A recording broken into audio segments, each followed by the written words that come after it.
আসসালামু আলাইকুম ওয়া রাহমাতুল্লাহি ওয়া বারাকাতুহু। সম্মানিত উপস্থিতি, বরাবরের মতো আজকেও একটি দারুণ ভিডিও নিয়ে আপনাদের মাঝে উপস্থিত হচ্ছি। তো ভিডিওটির হলো নামাজি হয়েও যে ৬টি কারণে নারী জাহান্নামী হবে, অত্যন্ত একটি গুরুতর ব্যাপার এবং একটি ভয়াবহ কথা উল্লেখ করা হয়েছে। তো চলুন শুরু করা যাক।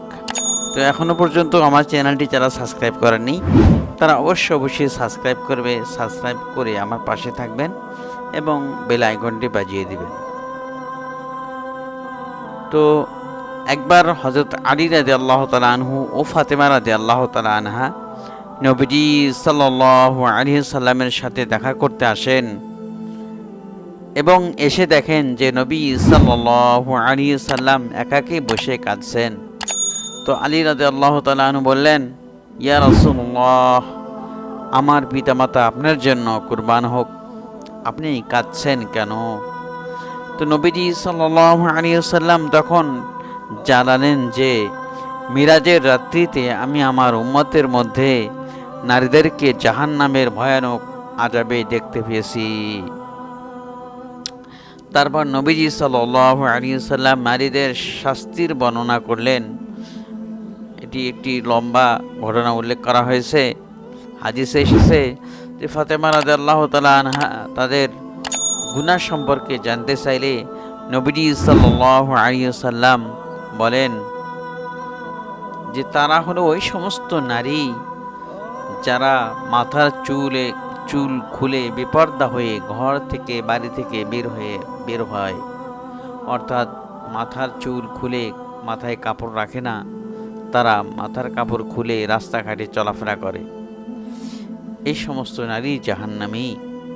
শুধু জাহান্নামী না, এদের এত ভয়াবহ শাস্তি যে এরা নিজের মাথার চুল তারা ঝুলন্ত অবস্থায় থাকবে এবং ওই সময় তার মগজ ফুটন্ত পানির ন্যায় টকবক করে ফুটবে। নাউজুবিল্লাহ। আল্লাহ তাআলা সবাইকে যেন এই সমস্ত আযাব থেকে, কঠিন আযাব থেকে রক্ষা করে। তো দ্বিতীয় যে নাম্বার যেটা বলা হচ্ছে, ওই নারী যে তার স্বামীকে কটু কথার মাধ্যমে কষ্ট দেয় এবং স্বামীকে সম্মান করে না। এবং এই সমস্ত নারীর শাস্তি হচ্ছে স্বীয় জিহ্বায়, অর্থাৎ নিজের জিহ্বায় ঝুলন্ত অবস্থায় থাকবে, অর্থাৎ মুখ থেকে জিহ্বা টেনে বের করে সমস্ত শরীরের ওজন তার ভেতর ছেড়ে দেওয়া হবে।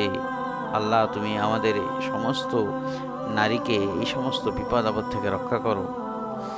তো ৩ নম্বর বলা হচ্ছে, ওই নারী যে বিবাহিত হয়েও পরপুরুষের সাথে সম্পর্ক রাখে, অর্থাৎ বিবাহিত ছিল। আমাদের সমাজে দেখা যায় যারা বিবাহিত অবস্থায় থাকে, স্বামী বাহিরে চাকরি করতে যায়, বাহিরে থাকে, ব্যবসা বাণিজ্য করে, কিন্তু তার স্ত্রী অন্য পুরুষের সাথে পরক্রিয়ায় লিপ্ত হয়ে থাকে। এই সমস্ত থেকে যদি আমরা বেঁচে থাকতে না পারি তাহলে আল্লাহ তাআলা আমাদের কঠিন শাস্তি দেবেন, যেরকম নাকি আল্লাহ রাসূল সাল্লাল্লাহু আলাইহি সাল্লাম নিজের চোখে জাহান্নামে দেখে আসছেন। তো এই নারীর কথা বলা হচ্ছে, জাহান্নামে এরা স্বীয় স্তনে ঝুলন্ত অবস্থায় থাকবে, অর্থাৎ নিজের স্তন আছে সেটার দ্বারে তাকে ঝুলিয়ে রাখবে, সমস্ত শরীরের ওজন তার উপর ছেড়ে দেওয়া হবে। নাউজুবিল্লাহি মিন যালিক। ৪ নম্বর বলা হচ্ছে, ওই নারী যে অপবিত্র হওয়ার পর পবিত্রতা অর্জনে অলসতা করে এবং নামাজের অমনোযোগী হয়। আল্লাহ তাআলা তাদেরকে নামাজির মধ্যে মনোযোগ হওয়ার তৌফিক দান করুন। এরা নিজ পদযুগল বক্ষে এবং হস্তদ্বয় ললাটে আবদ্ধতা অবস্থায় জাহান্নামে শাস্তি ভোগ করবে। ৫ নম্বর বলা হচ্ছে, ওই নারী যে মিথ্যা কথা বলে এবং গীবত করে, জাহান্নামে এদের চেহারা শূকরের মতো ও শরীর গাধার মতো হবে, অসংখ্য সাপ বিচ্ছু দ্বারা বেষ্টিত থাকবে। নাউজুবিল্লাহ। আল্লাহ সবাইকে মাফ করুক, আমাদের ভয়াবহ কষ্ট থেকে আল্লাহ তাআলা মুক্তি দান করুক। ৬ নম্বরে বলা হচ্ছে, ওই নারী যে অন্যের সুখ দেখে হিংসা করে এবং অপকার করে খোঁটা দেয়, অর্থাৎ অন্যের সুখ দেখলে, ভালো দেখলে সে ভালোভাবে চলাফেরা করতেছে, ভালোভাবে খাওয়া দাওয়া করতেছে এই সমস্ত নারীরা কি করে, তাদের সুখ দুঃখ দেখে, সুখ হাসি দেখে মনের ভেতরে হিংসা লাগে যে তারা এত সুন্দর খাওয়া দাওয়া করতেছে, আমরা খেতে পাচ্ছি না। এটাই তাদের মানে বদদোয়া দেয়, এটাই তাদের হিংসা। এদের চেহারা কুকুরের মতো হবে, মুখ গহ্বর থেকে জাহান্নামের আগুনে প্রবেশ করে মলদার দিয়ে বের হবে। তার শাস্তি প্রয়োগে নিয়োজিত ফেরেশতাগণ তাকে কঠোরভাবে প্রহার করতে থাকবে।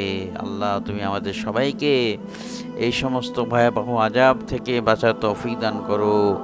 আর এগুলো হচ্ছে সহিহ বুখারী ৩০৪, মুসলিম ৮০-তে উল্লেখ হয়েছে, সহিহা ১৯০, আর সহিহ আল জামি ৭৯৮০-তে এটি উল্লেখ হয়েছে। তো আল্লাহ তাআলা আমাদের যেন এই সমস্ত বিপদ আপদ থেকে, মুসিবত থেকে বেঁচে থাকা তৌফিক দান করে। আল্লাহ আমাদের সবাইকে কবুল আর মঞ্জুর করুক, আমিন। আসসালামু আলাইকুম ওয়া রাহমাতুল্লাহ।